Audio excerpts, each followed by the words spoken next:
ஜாதியில் மேலோர் என்றும் தாழ்ந்தவர் தீயோர் என்றும் வேதமில்லாது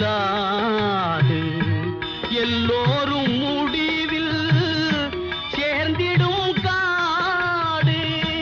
எல்லோரும் முடிவில் சேர்ந்திடும் காடு. தொல்லையின்றியே தூங்கிடும் வீடு.